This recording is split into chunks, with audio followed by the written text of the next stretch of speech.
Hi, I'm Anais. Well,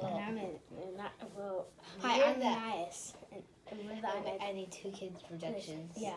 That Okay, so it's Taco Tuesday, and we got tacos, and then from tacos we got these spicy peppers. and we're gonna be doing a challenge. If whoever eats the most of their pepper, then they'll get the most money. So this is like the winner's money, and this is the loser's money.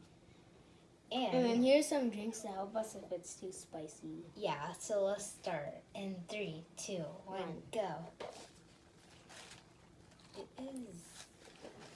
It's really slimy.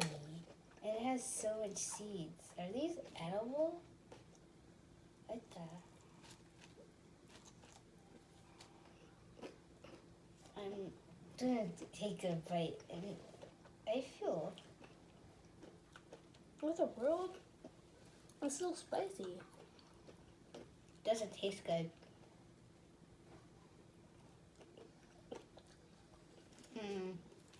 Couldn't do it.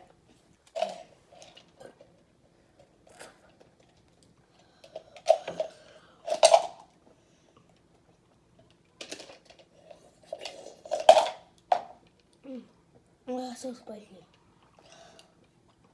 Good job. Here to go. So, bye guys.